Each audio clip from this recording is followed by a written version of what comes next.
Hi there, and welcome back to my channel. Thank you for deciding to spend time with me today. Today I thought it would be fun to talk about the new-ish books that I've read recently.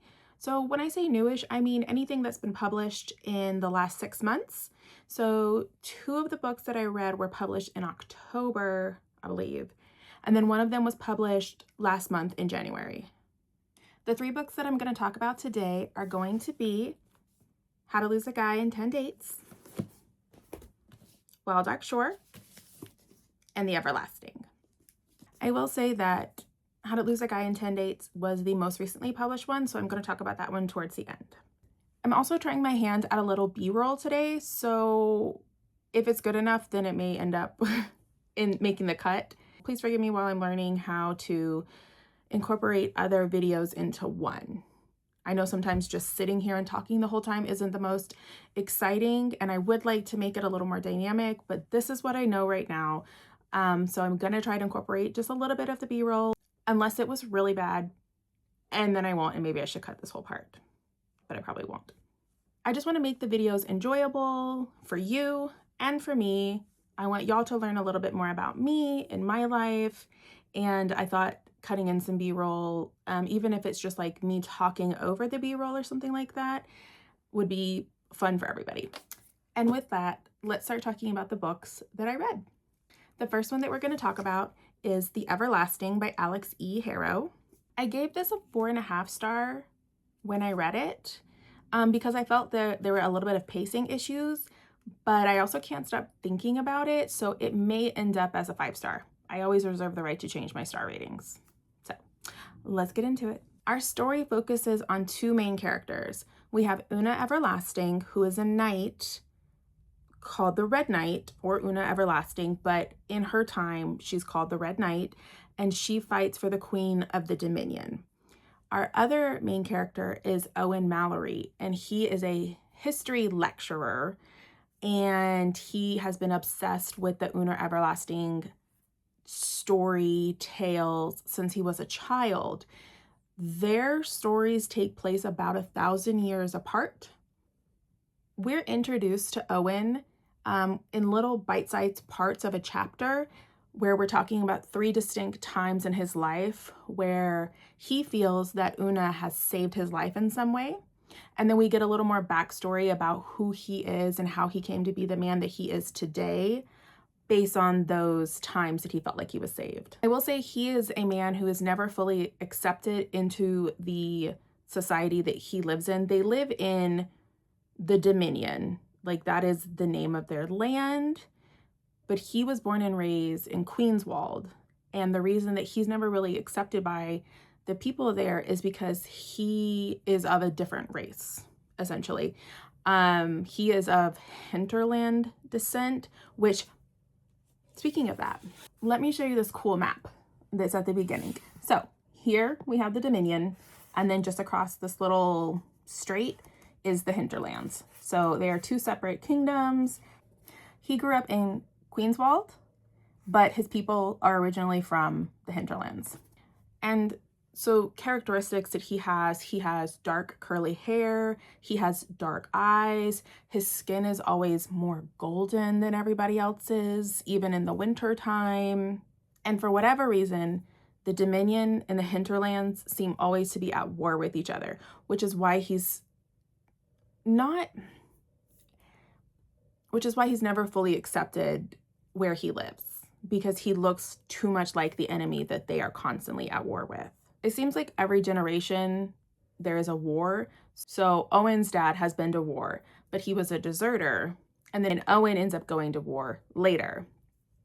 So he kind of has like 2 hits against him. He has his dad, who is considered a deserter by the people of the town. You know, he's also a drunk now.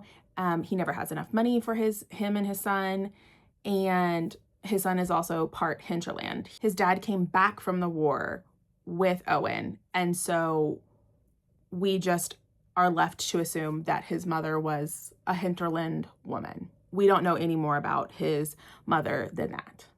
He also has very delicate, fine features. He's very tall and gangly. He cries very easily. He's basically the opposite of what you would expect like a man to be in one of these fantasy, romantasy kind of books. And especially during the time period that he's living in, he is considered kind of soft, for lack of a better word. He has served his country in the most recent war. Now he's a lecturer at Canford College, where he got his degree from. He lectures on history. His specialty is Una Everlasting and that time period of their kingdom. I'm not 100% sure where the college is, because you have Queenswall where he's from, and then if you remember the map, like over on the far side is Cavalon. And I think it's somewhere in the middle, but it's not marked on the map, so I'm not sure where it is.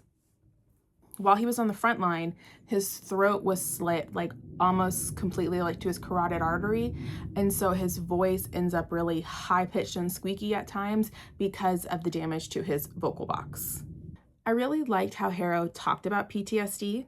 She really humanized it. And I feel like throughout the entire book, she really handled the mental scars that soldiers do have from war really well.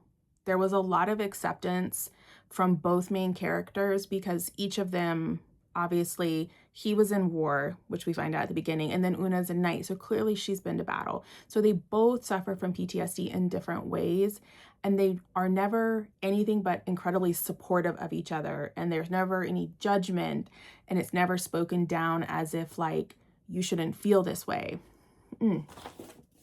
There's a part in here that I really liked, and I wanted to read it to you real quick. It says, "After a long silence, you said, with effort, 'Forgive me. I dream often of things I would rather forget. Old battles, old wounds.' Then, a little defensively, 'Many soldiers suffer so.'" I even wrote with a little heart, like, "Thank you, Alix." Because I agree. And I don't think it's talked about often enough, or I don't think it's talked about in any sort of like normative way, how a lot of our soldiers are coming back from war and they are coming back with PTSD, and it's kind of like brushed off and like, oh, you can get over it. And it's really, this book really explores how it's not something you ever get over. I really appreciated how she showed how you can comfort someone and how you can correctly support them, because I do feel like there's like a correct and incorrect way you can support someone. And I don't know if that's just because I'm a military spouse, but I especially appreciated the representation that was in there. We start off, there's like different parts of the book that are excerpts from a manuscript that Owen is translating. So we get the whole story of Una at the beginning, how when she was a child, her fathers were killed and she pulled the sword from this yew tree. And it was said that, you know, anyone who pulled the sword from the yew tree was going to be this very strong, like, warrior. And she was so upset by what happened to her parents that she actually went and slayed the entire group. I think it was like the Brigand Prince or something like that. But she killed everyone in their party except for the king's daughter, Yvain. And Yvain ends up taking the throne, becoming queen, and Una serves her as her most loyal knight. When Owen meets her for the first time, he is shocked by how she looks, because in all the depictions of her, she's almost angelic. You know, she is tall, but she's willowy and she has like this beautifully smooth face, and that is not how she looks. Like, what else I liked in the book was all the drawings. There was several different drawings throughout the book, and there is one of Una.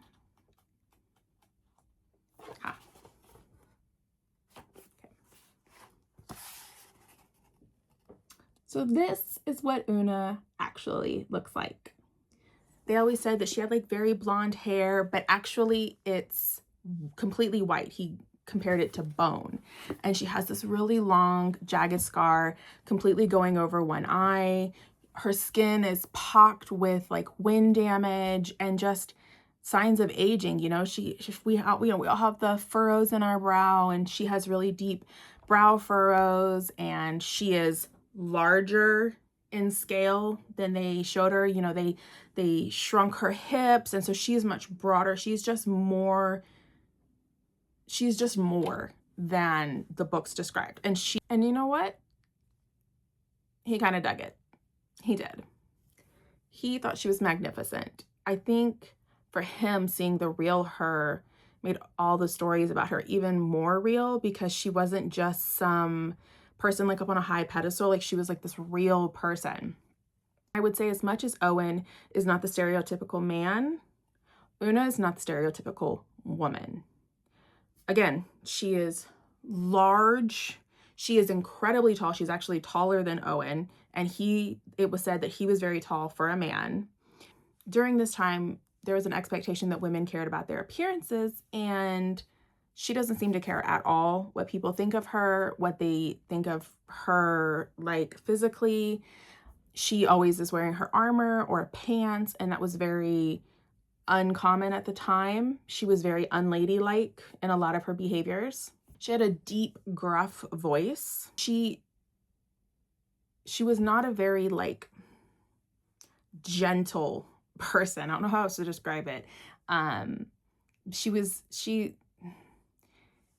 It's like if you take every characteristic of your typical male romantasy, big, strong, like this, and then make it a woman. That was Una. And then you take like all the delicateness and all the, scared easily. He always calls himself a coward, and put it in a man's body. You have Owen. So they really is like a complete role reversal. And I really enjoyed it, because it's frustrating sometimes to see all these big men with all these teeny ladies.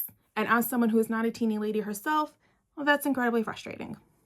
It was also cute because Mallory and Una take turns being the narrator of the book. And every once in a while, they'll switch, and it'll be something like, all right, I think it's your turn, love. And it was so sweet. And I really liked, because they seemed to take over for each other when the story got too hard for the current person who was telling the story. Because, there was even one time that was like, I know this part is hard for you. I'll tell the story, my love.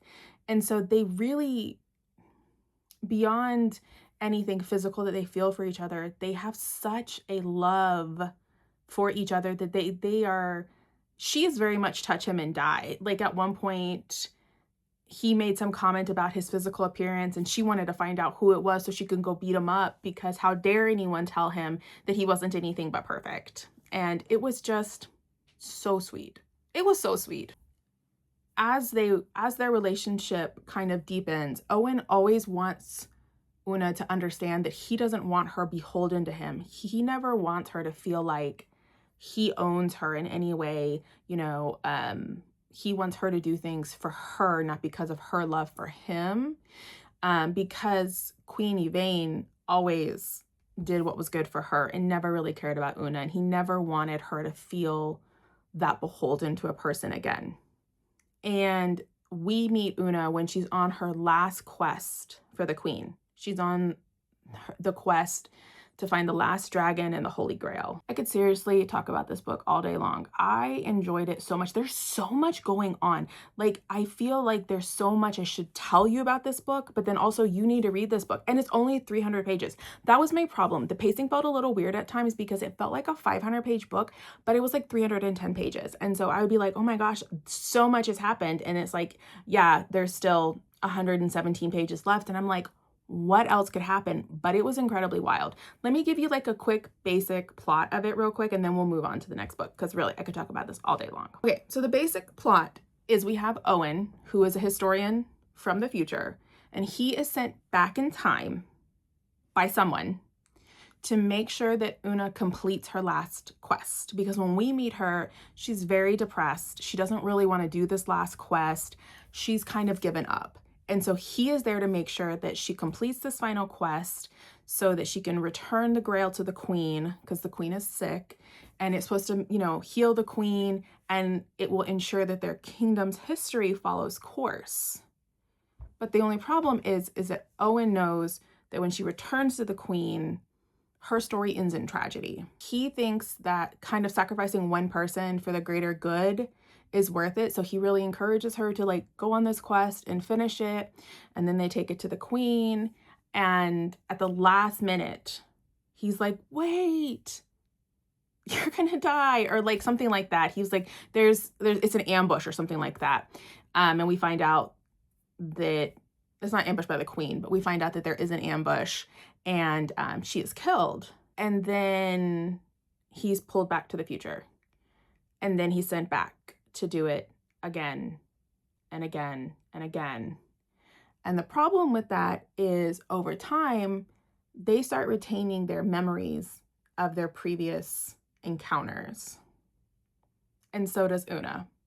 So one time we even get in her perspective where she knows that something bad is going to happen, but she's doing it because he has asked her to.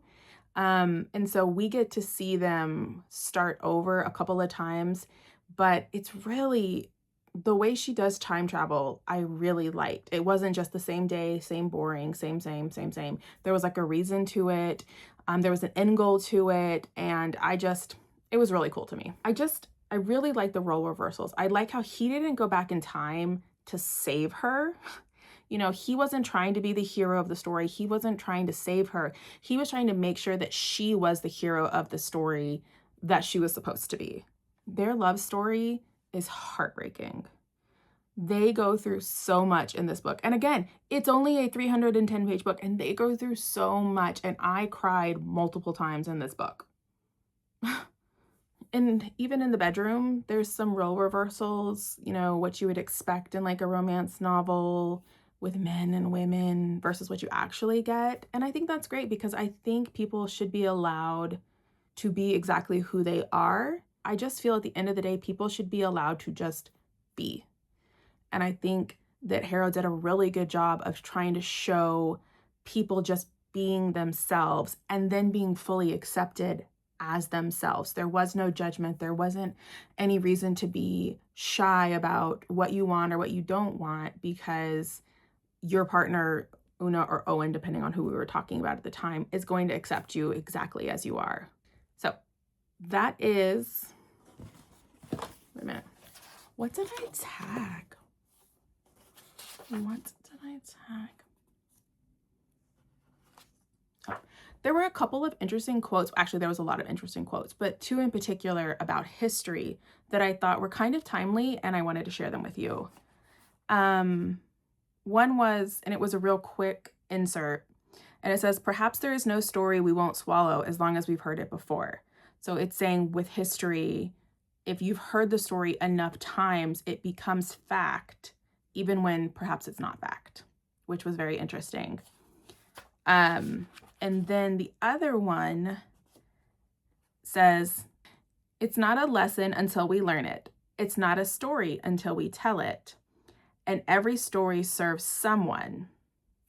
And that is why I listen more to material evidence than the written word. Words lie, but bones don't," I finish for her. And that is Owen talking to one of his history colleagues at the college. And I just thought it was I really liked how she talks about history and how easily history can be changed and how it can be manipulated to fit a certain objective or to fit a specific narrative when perhaps it's not the whole truth. Anyway, I thought it was good. I thought it was very for the times we're in right now, and I appreciated it. So that is The Everlasting by Alix E Harrow. 4.5 stars, could bump it up to a 5, and I highly recommend.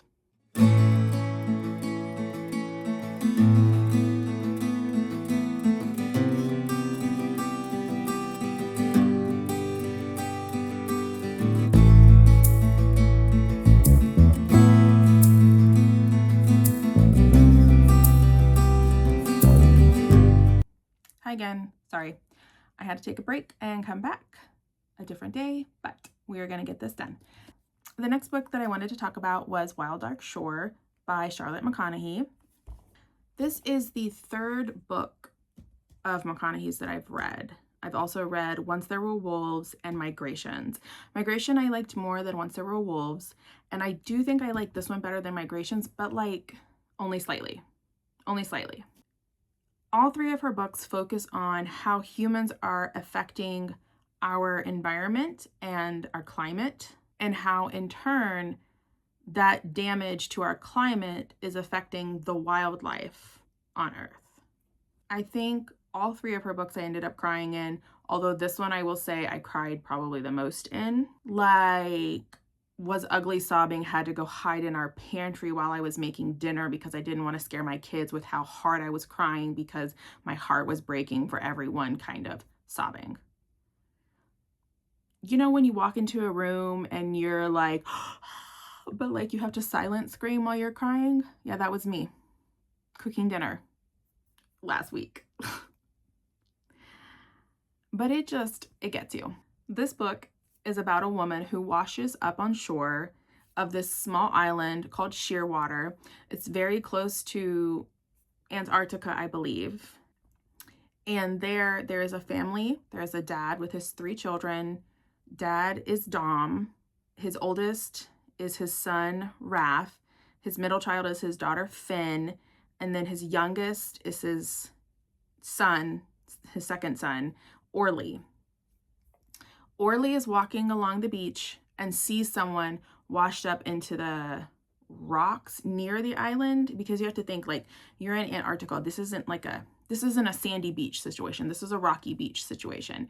So he runs and tells his sister, and his sister is like this phenomenal swimmer, even in the cold ocean. So she runs out and actually brings this woman out of the water. They take her up to their family's lighthouse so that she can get medical attention, because she's obviously injured. And we don't know how she got there, why she's there, or anything like that at the beginning. What we do know is that Dom's wife passed away 9 years ago, and that they have lived on the island of Shearwater for almost as long as she has been dead. We finally find out that the woman's name is Rowan, and we aren't sure still, even once she recovers and we start getting more of her perspective, we still aren't sure why she's there or who she's looking for. It is apparent that she is looking for someone, but we don't know who it is she's looking for. When she's recovered enough, she starts exploring the island, and that's when we find out that there are supposed to be scientists on the island. There are these 3 huts and then like a science lab on another part of the island near a seed vault. It's like the Svalbard seed bank, except I guess in their world, there's several different seed banks around the world, because one, I guess, is not enough to ensure that everything will survive. And this seed vault is actually in the process of being transferred to a different location because the permafrost is melting, and so the seeds can't be securely stored anymore. And the scientists that were there were supposed to be helping to prepare the seeds for shipping, and we find out, like, when she washes up, there's still about 6 weeks until the boat is supposed to come pick up the family, because there's not going to be any reason for them to be there anymore. There's no reason to have a lighthouse if no one is going to be traveling there anymore, if all the seeds are going to be gone, and then take the seeds and leave. Someone has also busted their communication system, so there's no way to like call for help or anything like that. We don't know what happens at first to the boat that she came in on, because the boat she came in on had a captain. We do finally figure out what happened to that boat, but it does take a little while. And Rowan is keeping her secrets, but the family is also keeping their own secrets. We're not sure what their secrets are, and I really liked the suspense because I have my notes app, and I kept like saying, oh my goodness, what about this? Or oh my goodness, what about that? Or oh, that's got to be what this is. Or oh, this person's got to be that. It wasn't any of that. So how do I describe this book? This is a hard book to talk about because there's so much mystery that if I start telling you too much, then it's going to kind of ruin like the domino effect that seems to happen throughout the book. We do find out by the end where the scientists have gone. We find out why they've left. We figure out who Rowan is looking for. Sorry, my husband is home for lunch right now and he's making weird noises. So if you hear something, it's him getting lunch. This book was really heartbreaking. Not just the love story, but so many aspects of this book were so sad. Just so sad. I know that I've heard some people review this book and they don't care for it as much as her others, because Rowan is very much like, I do not want children. She's never wanted children. It was a huge like argument with a partner at one point. And so people are kind of frustrated because all of a sudden it seems like she's changed her mind, and by the end motherhood would be just great for her. And I don't think that's what McConaghy was trying to say. She very clearly states when she's having her argument why she doesn't want to have kids. And it's not because she doesn't want to have kids. And I think that people who don't want to have kids, which is totally fine, I think they kind of related to her. And then when she changed her mind, they're frustrated because, you know, I'm sure people who don't have kids, they hear all the time, oh, you're going to change your mind. And I know there are a lot of people who will not, and there is nothing wrong with that. But I think it probably felt frustrating to have a character change her mind. But she basically said she does not want kids because she doesn't want to bring them into such a crappy world. Like, she very specifically was like, that is not fair to kids to bring them into a world that is ours, that is so broken, that the climate crisis has gotten so bad, that our permafrost is melting. You know, she's like, that's not fair to burden the population with more kids when our population can't handle the population it currently, when our world can't handle the population it already has. She said it would be really hard to have a child and love them as much as a parent would love a child and watch them grow up in such a terrible world. It basically would have like killed her inside. She even said that loving a person or a place is too much of an act of hope, which is like a fool's weapon. Like, hope is a fool's weapon. She's very jaded. We find some backstory about like how she grew up and stuff, and I'm sure that that did also play a part in it. But she just, I think in her mind, you know, Dom's kids were already there. Like, it wasn't like she was adding anything, and it wasn't like she could protect them by not having them. They were already alive. They were already there. And so I think that's how she allowed herself to feel anything towards them at all, was because she wasn't the one who had made the decision to bring these children into the world. They were not hers biologically, but she could love them for who they were. You know what I mean? I don't know. It's a gripe that some people have with the book, and if it's something that you feel like you might have a gripe with, I did just want to give you a heads up. I do feel like the author clearly states why she doesn't want to have kids. And it's not because, like, it's not for me. It wasn't like a lifestyle choice. It wasn't anything like that. It was literally because of the world that we live in, or the world that she lives in now. And so I can understand those who are like, a woman's life isn't going to be fulfilled unless she has children. But I don't think that's what this was. I don't think she found fulfillment in the children. I think she just found, I don't know. Like, when you have kids, like, your heart expands. I think if you ask my brother, him and his wife don't have kids, but obviously all my kids are very important to him. And your heart grows to make room for the people that you love. And so if you ask him, he loves my kids and he would do almost anything for them. And your heart expands for that. But that's not to say that, like, he's like, ooh, all kids are gross, and I don't even want to talk to those kids, nor do I feel that's how Rowan was. Anyway, I'll get off my soapbox about that. I'll get off my soapbox. Dom and Rowan, their love story is like tragic almost from the beginning. I honestly was shocked when people told me it was a love story, because as I was reading it, I was like, how? When? How? Like, Dom is clearly still upset about his wife's death 9 years ago. And so I just, for a man who was so all-consumingly obsessed with his wife still, I just was shocked that there was going to be a love story at all. I do think when it happened, it was fast, but I don't think we saw like a completed love story. You know what I mean? I think we saw the beginnings of one. And I think when you hear, oh, this is a love story, you hear, okay, we're going to have a happy beginning, middle, and end, and then they're going to live happily ever after. And this wasn't that. I think this was the beginnings, you know, those first days, those butterflies that you get. It was the first flutters of things that could be, and versus a well-established relationship who they have lots of history together with. I mean, this entire book takes place over the 6 weeks between when she washes up on shore and when the boat lands to pick them up and to pick the seeds up. I think if you want a good cry and you also want to have an existential crisis about your role in how crappy our environment is now and how much climate change has really ruined our world and how little we feel we can do to change it, then I definitely think you should check this book out, because I definitely felt that way by the end. I don't think I said, but I gave Wild Dark Shore a 5-star. and I'm on the hunt for a copy myself. I actually borrowed this from the library, but hardbacks are super expensive now, so I'm trying to wait to find one on sale or used or gently used. But anyway, that is Wild Dog Shore, and I gave it 5 stars. And the last one that I read, which is also the most recently released one, was How to Kill a Guy in 10 Dates by Shaliee Thompson. Also, can we just take a moment? I appreciated that this publisher released the hardback and the paperback at the same time, because I thought it was one of those that was only released in paperback, because sometimes, you know, publishers will just release it in paperback. And then I saw a couple people with hardback versions, and I was like, but this is a new release.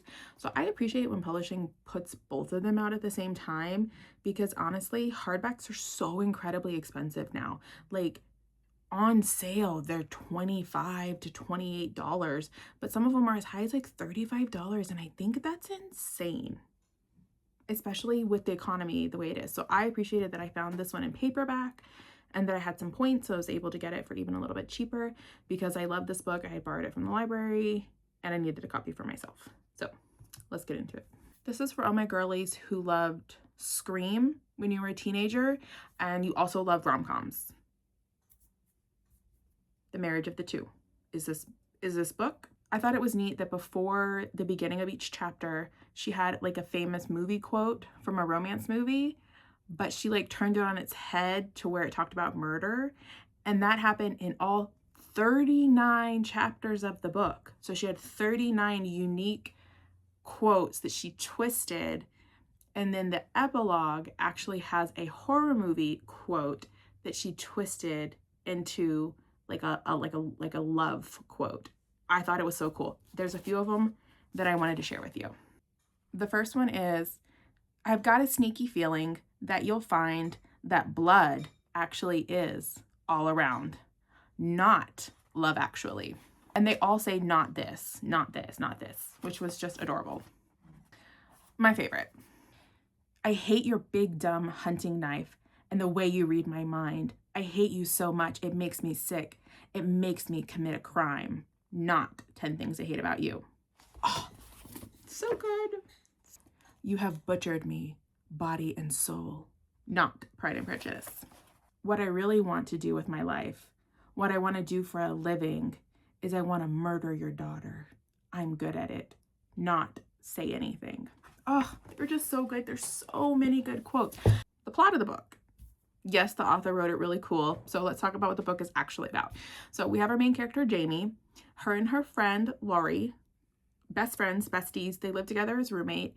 They're both in film school, and Jamie is working on her dissertation on romance movies and slashers and how there's like correlations between the two of them.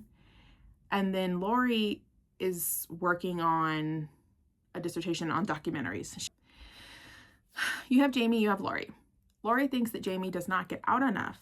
And so Jamie has promised Laurie once a month that she'll go somewhere with Laurie.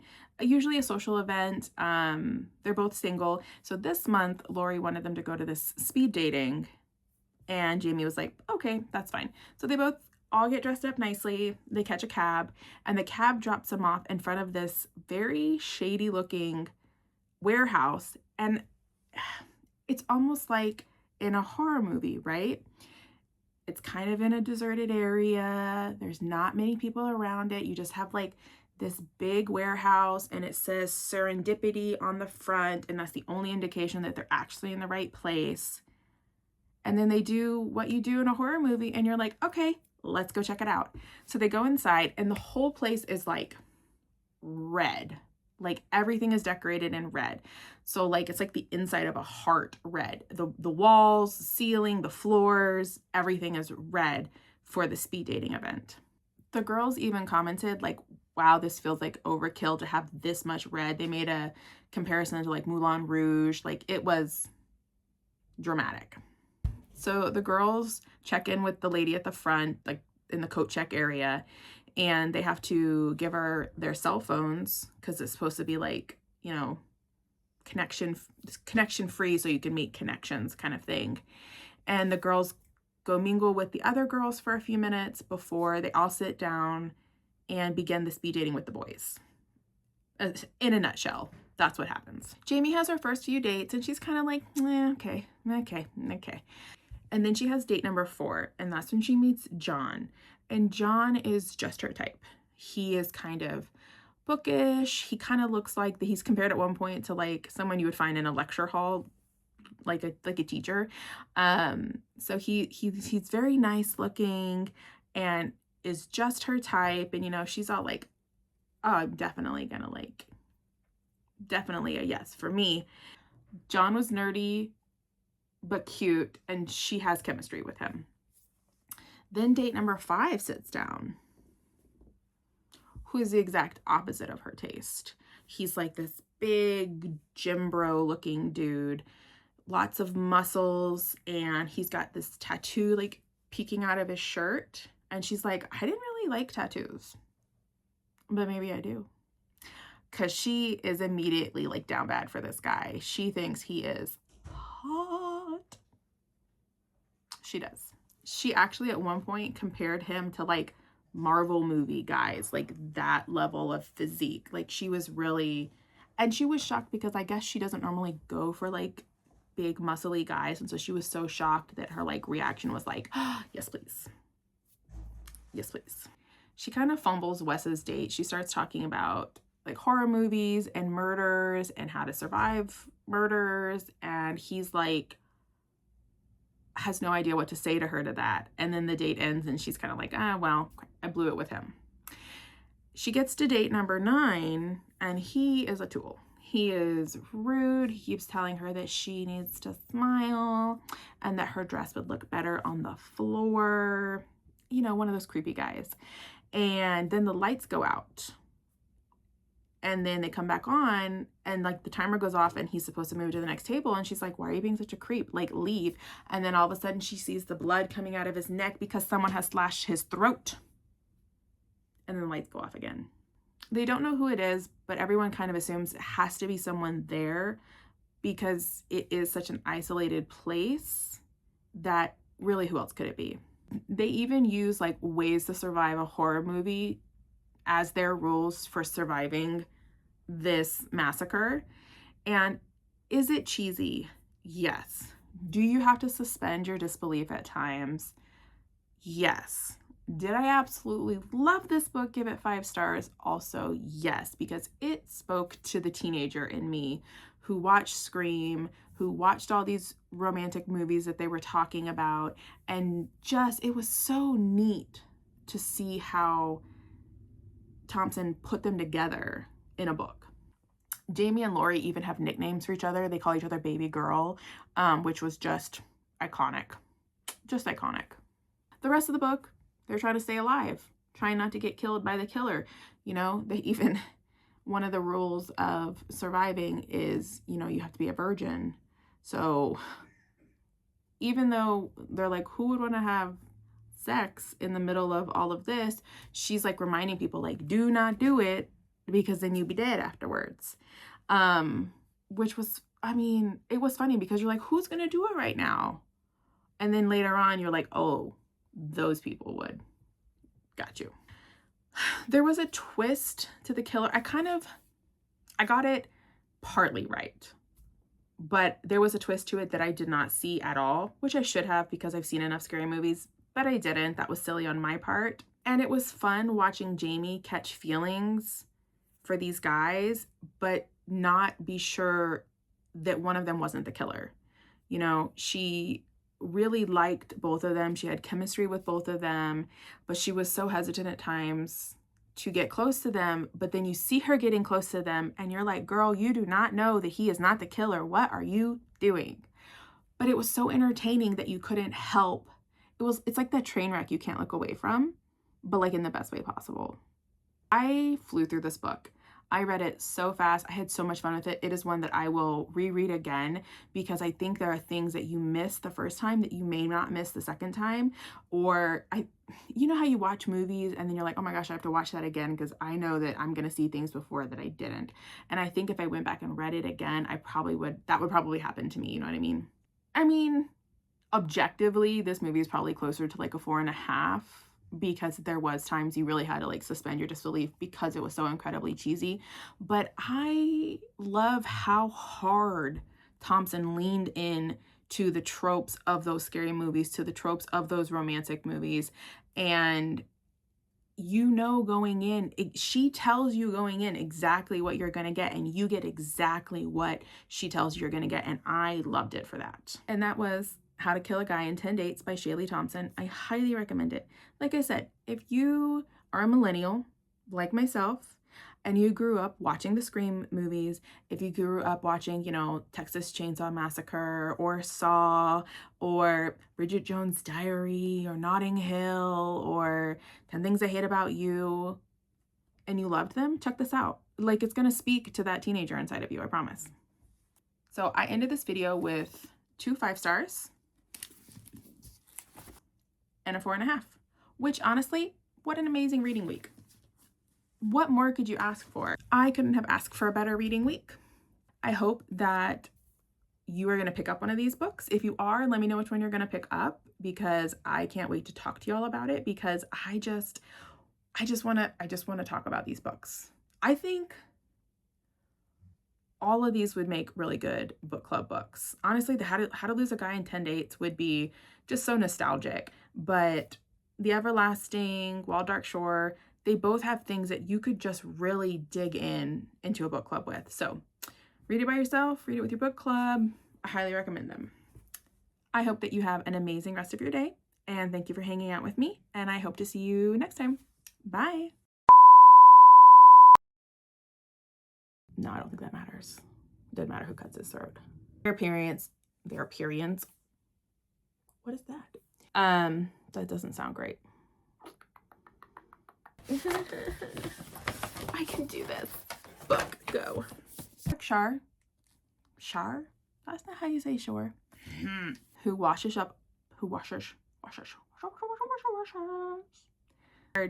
Seed bolt? Ugh. It's like the Svalgard on documentaries. She's a documentarian. How do you say that? She's a documentarian? No. Yes? She makes documentaries. Too hard of a word. I guess I could look it up. I'm not going to. I'm losing the plot.